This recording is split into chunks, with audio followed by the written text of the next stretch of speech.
کچھ لوگ قادیانیوں کے لیے بڑا سافٹ وہ رکھتے ہیں. جناب غامدی صاحب نے کہا قادیانیوں کو کافر نہیں کہہ سکتے ہم. کیوں نہیں کافر کہہ سکتے؟ کہنے کافر قرار دینا اللہ کا کام ہے. بالکل اللہ کا کام ہے, لیکن جب اللہ نے کافر قرار دے دیا تو کیوں نہیں ہم قرار دے سکتے؟ تو جن میں غیرت ہی نہیں ہے ان کو کرنے دو. ان نام نہاد لبرل لوگوں کا کوئی دین ایمان کوئی غیرت نہیں ہے ان لوگوں میں, ان کو کرنے دو. جو غیرت مند لوگ ہیں وہ اوائڈ کریں. ان کی کمپنی کا جب کوئی لوگو استعمال کرے گا تو ان کو غیرت آتی ہے. تیسرے نقطے کی طرف بڑھیے جو سب سے زیادہ زیر بحث رہتا ہے. وہ نقطہ کیا ہے؟ اس کے بعد یعنی یہ دو باتیں تو ہو گئیں, یہ معاملہ کن لوگوں کا ہوا؟ وہ کہ جو اپنے آپ کو غیر مسلم کہتے ہیں یا ہندو کہتے ہیں یا مسیحی کہتے ہیں, یعنی وہ مسلمان نہیں ہیں. ٹھیک, ان کے بارے میں ہم نے بتایا کہ ہم کیا رویہ اختیار کریں گے. اس کے بعد وہ لوگ کہ جو ارتداد اختیار کر کے کسی دوسرے مذہب کو قبول کر لیتے ہیں, ان کے بارے میں نے اپنا نقطہ نظر بیان کیا. اس کے بعد ان لوگوں کا معاملہ ہے جو مسلمان ہیں, اپنے مسلمان ہونے کا اقرار بلکہ اس پر اصرار کرتے ہیں. ٹھیک, یعنی آپ فرد کی حیثیت سے ان سے بات کریں, آپ جماعت کی حیثیت سے ان سے بات کریں, وہ اصرار کریں گے کہ ہم مسلمان ہیں, اون کرتے ہیں اسلام کو. یعنی ظاہر ہے کہ وہ جس طرح میں کہتا ہوں کہ میں مسلمان ہوں, وہ بھی یہی کہتے ہیں کہ میں مسلمان ہوں. اس کے بعد ان لوگوں کا معاملہ ہے جو مسلمان ہیں, اپنے مسلمان ہونے کا اقرار بلکہ اس پر اصرار کرتے ہیں, مگر اب یہ مگر ہے جو سمجھنے کی چیز ہے. پھر سنیے, جو مسلمان ہیں اپنے مسلمان ہونے کا اقرار بلکہ اس پر اصرار کرتے ہیں, مگر کوئی ایسا عقیدہ یا عمل اختیار کر لیتے ہیں جو عام طور پر اسلام کی تعلیمات کے منافی سمجھا جاتا ہے. عام طور سے کیا؟ عام طور پر یعنی مسلمان بالعموم. آپ دائیں بائیں پوچھیں, مثال کے طور پر کسی آدمی سے آپ بات کریں کہ کیا فرشتوں کو ماننا ضروری ہے؟ فلاں آدمی تو نہیں مانتا, تو وہ یہ کہیں گے کہ یہ تو اسلام کی تعلیمات کے منافی ہے. یعنی وہ باتیں جو ہر آدمی کے علم میں ہیں, کسی بڑی بات کا وہ انکار کر رہے ہیں, مگر کوئی ایسا عقیدہ یا عمل اختیار کر لیتے ہیں جو عام طور پر اسلام کی تعلیمات کے منافی سمجھا جاتا ہے, یا کسی آیت یا حدیث کی کوئی ایسی تعویل اختیار کر لیتے ہیں. تعویل اختیار کر لیتے ہیں یعنی وہ کہتے ہیں کہ اس آیت کا مطلب یہ ہے یا اس حدیث کا مطلب یہ ہے. یہاں وہ کسی آیت کا انکار نہیں کر رہے, کسی حدیث کا انکار نہیں کر رہے, اس کا مطلب بیان کر رہے ہیں. کوئی ایسی تعویل, کوئی ایسا مطلب اختیار کر لیتے ہیں جسے کوئی عالم یا علماء یا دوسرے تمام مسلمان بالکل غلط سمجھتے ہیں. یعنی آپ دیکھیے یہ مختلف مدارج ہیں, ہمیں ان سب سے سابقہ پیش آتا ہے. کوئی عالم کہہ رہا ہوتا ہے کہ یہ بات تو اسلام کی تعلیمات کے منافی ہے. اچھا, بعض موقع کے اوپر سب بڑے بڑے علماء یہی بات کہہ رہے ہوتے ہیں, اور ایسا بھی ہوتا ہے کہ سارے مسلمان سمجھتے ہیں کہ یہ تو بالکل غلط بات ہے. یعنی یہ وہ معاملات ہوتے ہیں جن میں گویا ایک طرح کا اجماع نقل ہوا ہے, جسے کوئی عالم یا علماء یا دوسرے تمام مسلمان بالکل غلط سمجھتے ہیں. اب میں نے اس میں مسلمانوں کے اکابر کی مثالیں دی ہیں, یعنی عام لوگوں کی نہیں دی. مثلا امام غزالی اور شاہ ولی اللہ, یہ ذہن میں رکھیے کہ دونوں اس امت کے اساتین میں سے. امام غزالی دین کی جو تعبیر اس وقت مسلمانوں میں رائج ہے, جس کو میں صوفیانہ تعبیر کہتا ہوں, اس کے سب سے بڑے آدمی ہیں, اور آخری زمانے میں مسلمانوں کی علمی روایت کے سب سے بڑے آدمی کی حیثیت بر صغیر میں شاہ ولی اللہ کو حاصل ہے. مثلا امام غزالی اور شاہ ولی اللہ جیسے بزرگوں کا یہ عقیدہ کہ توحید کا منتہائے کمال وحدت الوجود ہے. اب یہ ایک نقطہ نظر ہے, ٹھیک, انہوں نے اختیار کیا. وہ یہ کہتے ہیں کہ وہ توحید جو تم لوگ مانتے ہو یہ تو عوام کی توحید ہے, یہ ٹھیک ہے, لیکن یہ کہ توحید کمال پر کب پہنچتی ہے؟ جب آدمی وحدت الوجود کا طریقہ اختیار کرتا ہے. اچھا, یعنی وہ یہ مانتا ہے کہ وجود ایک ہی ہے, یہ ماننا اصل توحید ہے, یہ توحید کا منتہائے کمال ہے. یا محی الدین ابن عربی کا یہ نظریہ کہ ختم نبوت کے معنی یہ نہیں ہے کہ نبوت کا مقام اور اس کے کمالات ختم ہو گئے ہیں.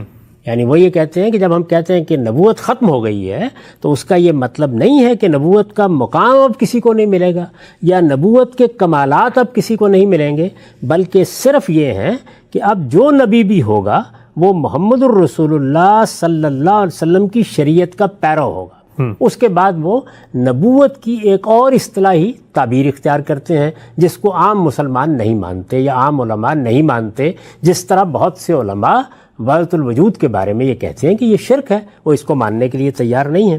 آگے, یا اہل تشیع کا یہ نقطہ نظر, اہل تشیع یعنی شیعہ حضرات کا, یا اہل تشیع کا یہ نقطہ نظر کہ مسلمانوں کا حکمران بھی مامور من اللہ ہوتا ہے، یعنی صرف اللہ کے نبی نہیں آتے بلکہ مسلمانوں کا حکمران بھی اللہ کی طرف سے مقرر کیا جاتا ہے جسے امام کہا جاتا ہے، اور نبی صلی اللہ علیہ وسلم کے بعد اس منصب کے لیے سیدنا علی رضی اللہ عنہ کا تقرر اسی اصول کے مطابق خود اللہ تعالیٰ کی طرف سے کر دیا گیا تھا، جسے قبول نہیں کیا گیا۔ ساری مثالیں دے رہے ہیں۔ یعنی یہ گویا ان کا نقطہ نظر ہے کہ امامت ایک الگ منصب ہے، مسلمانوں کا امام یا مسلمانوں کا حکمران وہ اللہ کی طرف سے مقرر کیا جاتا ہے، وہ ان کی دینی اور مذہبی رہنمائی بھی کرتا ہے، وہ دنیاوی امور میں بھی ان کا امام ہوتا ہے، اور رسول اللہ صلی اللہ علیہ وسلم کے بعد سیدنا علی رضی اللہ عنہ کو اسی حیثیت سے مقرر کر دیا گیا تھا، اس کو قبول نہیں کیا گیا۔ یہ گویا ان کے نقطہ نظر کا خلاصہ ہے جس کو بڑی بنیادی حیثیت حاصل ہے۔ اب ظاہر ہے کہ مسلمانوں میں بہت بڑی تعداد بلکہ اکثریت اس کو نہیں مانتی، جن کو عام طور پر ہم اہل سنت کہتے ہیں، وہ سب اسے نہیں مانتے۔ یا علامہ اقبال جیسے جلیل القدر مفکر کی یہ رائے کہ جنت اور دوزخ مقامات نہیں بلکہ احوال ہیں، یعنی ہمارا عمومی عقیدہ کیا ہے کہ جنت اور دوزخ اسی طرح مقامات ہیں جس طرح اس دنیا میں مقامات ہیں۔ جیسے دنیا میں ہمارا ایک جسم ہے، جس طرح دنیا میں ہم بعض جگہوں پہ رہتے ہیں، جس طرح دنیا میں ہمارے گھر اور ہمارے گاؤں اور ہمارے ملک ہیں، اسی طرح جنت بھی کچھ مقامات کا نام ہے۔ یہ عمومی عقیدہ ہے۔ ان کی نوعیت کیا ہوگی، ان کی حقیقت کیا ہوگی، وہ ظاہر ہے کہ ہم یہاں بیان نہیں کر سکتے، لیکن علامہ اقبال یہ کہتے ہیں کہ یہ نفس انسانی پر یا انسانی شخصیت پر یا انسانی خودی پر گزرنے والے احوال ہیں۔ تو یہ مختلف عقائد، مختلف نظریات ہیں جن کے بارے میں نے یہ عرض کیا کہ ان کو یا تو کوئی عالم نہیں مانتا یا علماء نہیں مانتے، بلکہ یہ سب تو وہ ہیں کہ جن کو اگر عام مسلمانوں کے سامنے بھی آپ رکھیں تو ان کی بہت بڑی تعداد غلط قرار دے دے گی یا نہیں مانیں گی۔ یہ وہ عقائد و نظریات ہیں جن کا صدور کن سے ہوا ہے، جن کا کن لوگوں نے اقرار کیا ہے، کن لوگوں نے انہیں بیان کیا ہے؟ مسلمانوں کے اندر کے بعض جلیل القدر اہل علم نے، مسلمانوں کے اندر کے بعض جلیل القدر مفکرین نے۔ یہ سب کے سب مفکرین، یہ علماء جن کا میں نے ذکر کیا، یہ تو چند مثالیں ہیں۔ یہ اپنے آپ کو کیا کہتے ہیں؟ مسلمان۔ یہ اپنے اسلام کا اقرار کرتے ہیں اور یہ اپنے مسلمان ہونے پر اصرار کرتے ہیں، لیکن ان کے یہ عقائد نظریات ہیں جن کے بارے میں بحث ہوتی ہے، ٹھیک، جن سے کوئی عالم، علماء یا بعض اوقات سارے ہی مسلمان اختلاف کر رہے ہوتے ہیں۔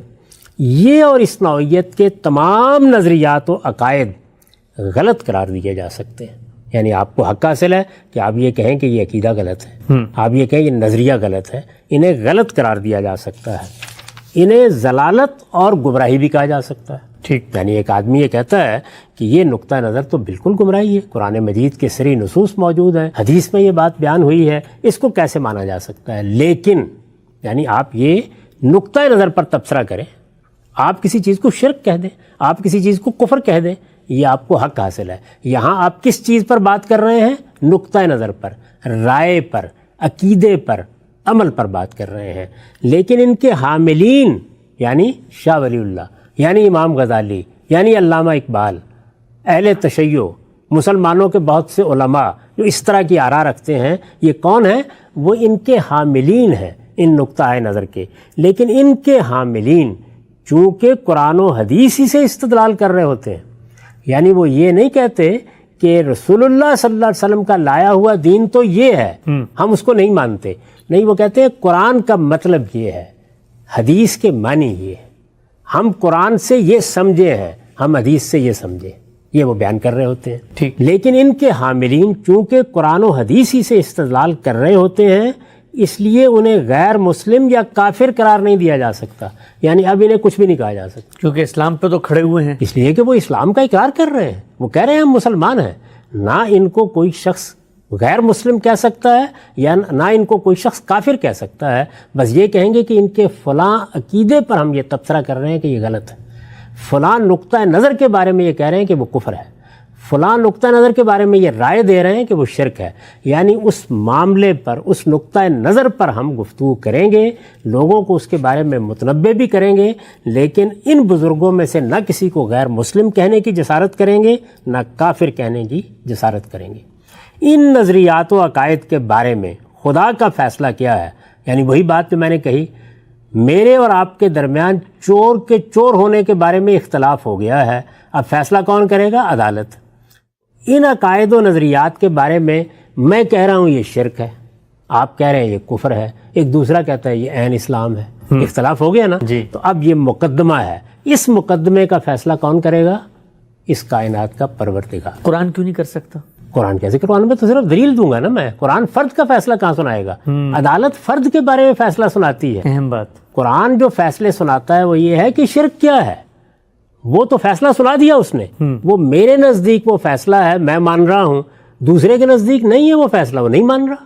اچھا، وہ کیا کہہ رہا ہے؟ وہ کہتا ہے قرآن یہ نہیں کہہ رہا، تم قرآن کا مطلب غلط سمجھے ہو، حدیث یہ نہیں کہہ رہی، تم حدیث کا مطلب غلط سمجھے ہو، ورنہ نزاع کیا ہے؟ اگر قرآن کے فیصلے پر جو میرے نزدیک ہے اس نے بھی اعتراف کر لیا تو پھر وہ بات کہے گا کیوں؟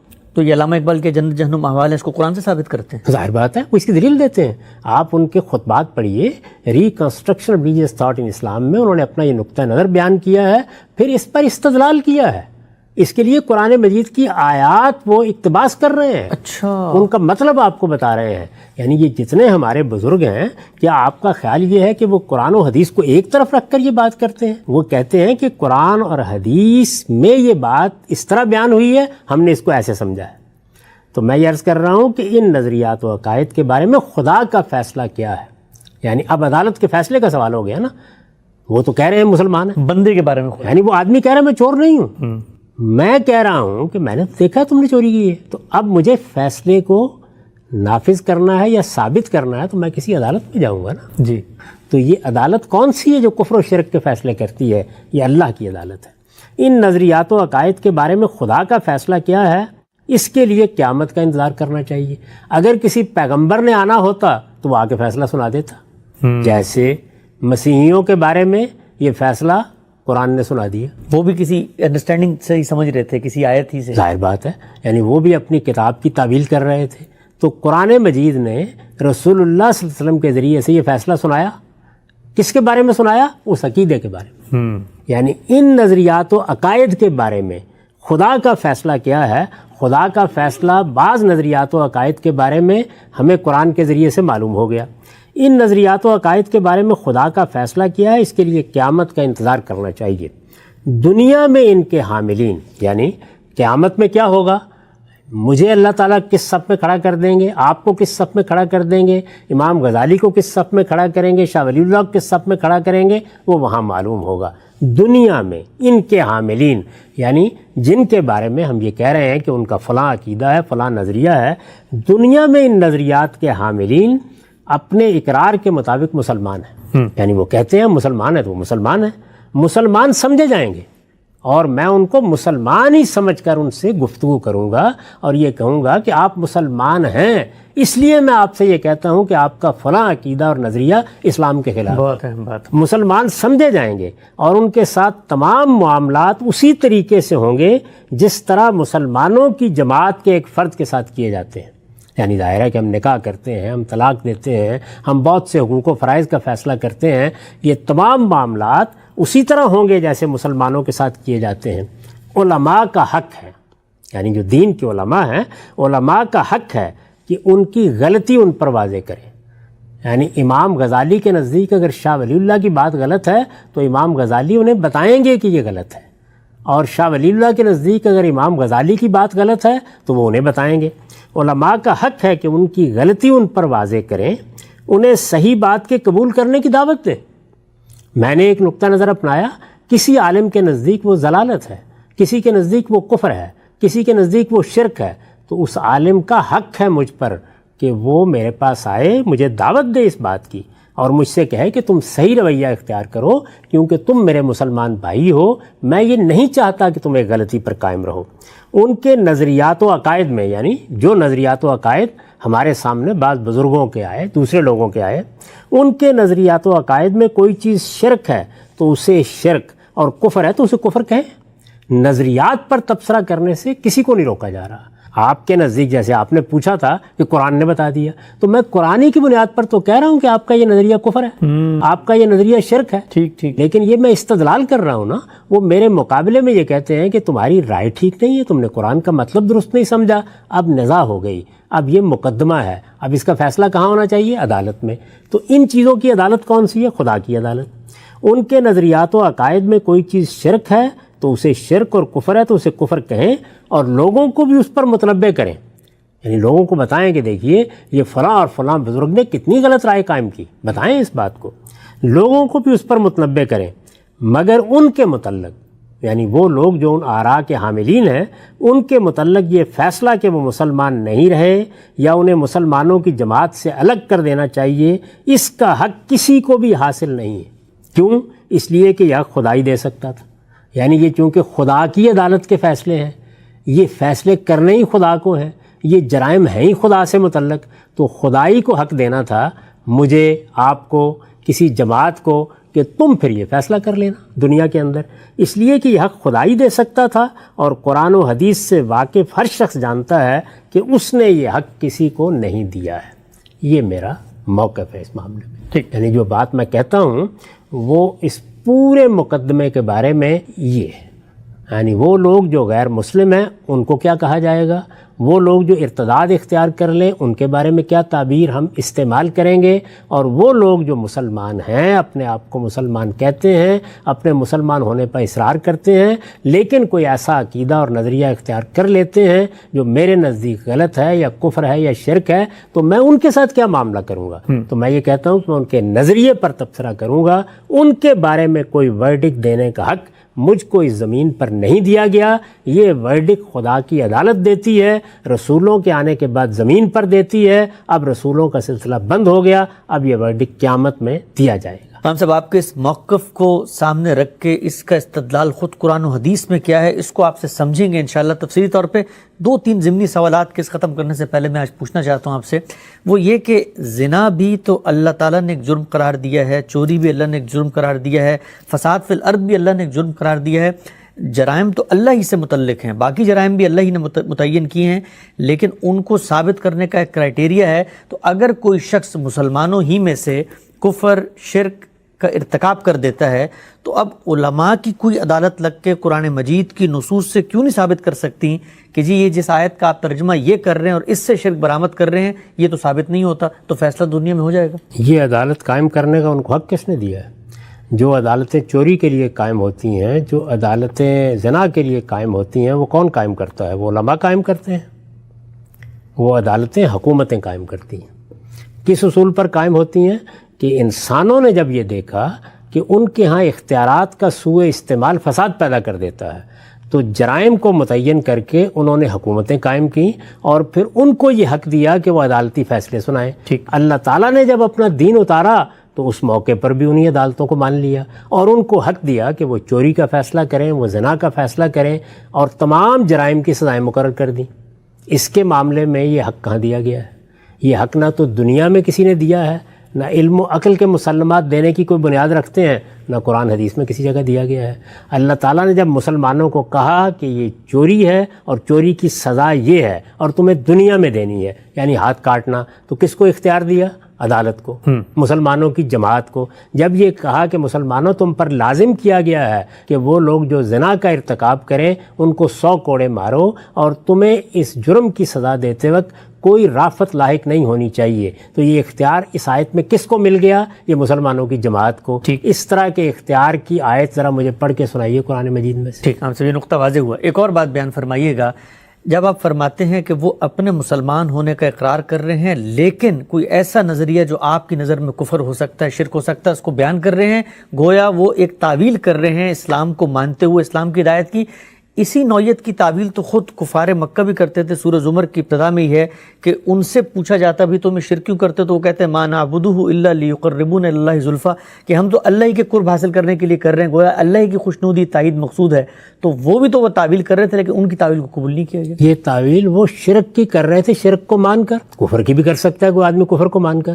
ایک آدمی کہتا ہے کہ میں تو اس کا انکار کرتا ہوں، اور میرے انکار کی وجہ یہ ہے، میرے انکار کا سبب یہ ہے، میں نے یہ نظریہ اختیار کیا ہے تو اس کا باعث یہ ہے وہ اپنے شرک اور کفر کا اقرار کر رہے ہیں. وہ کہہ رہے ہیں ہم مشرک ہیں, ہم نے شرک کو دین کے طور پر اختیار کیا ہے, ہم نے کفر کو اختیار کر لیا ہے, ہم پیغمبروں کے کافر ہیں, ہم پیغمبروں کے منکر ہیں. یہ بات وہ کہنے کے بعد کہتے ہیں اس کفر اور شرک کی وجہ یہ ہے. اچھا, اس میں اور اس میں فرق یہ ہے کہ یہاں تو دین کو مان کے تعویل کی جا رہی ہوتی ہے. چور نے چوری کی ہے, وہ کہتا ہے میں چور ہوں, چوری کی وجہ یہ ہے کہ مجھے بھوک لگی ہے. بہت اہم بات, ہم سے واضح ہو گئی بات. یہ اس کا سبب بتا رہا ہے وہ, یعنی وہ اپنے چور ہونے کا اقرار کر کے یہ بات کہہ رہا ہے. اب عدالت میں مقدمہ ہے, عدالت چاہے گی تو اس کا یہ عذر قبول کر لے گی اور اس کو سزا نہیں دے گی, لیکن اس کا چور ہونا طے ہو گیا. ٹھیک, ہم صاحب آپ کا نقطہ نظر اس بارے میں کہ مسلمانوں میں سے کوئی شخص آگے بڑھ کے کسی ایسے عقیدے کا اظہار کرے جو دوسرے مسلمان یا علماء کی نظر میں کفر ہو, شرک ہو, اس کے بارے میں ہمارا رویہ کیا ہوگا؟ کیا ہم اس کو دائرہ اسلام سے خارج سمجھیں گے, اس کی تکفیر کریں گے؟ نقطہ نظر آپ کا سامنے آیا.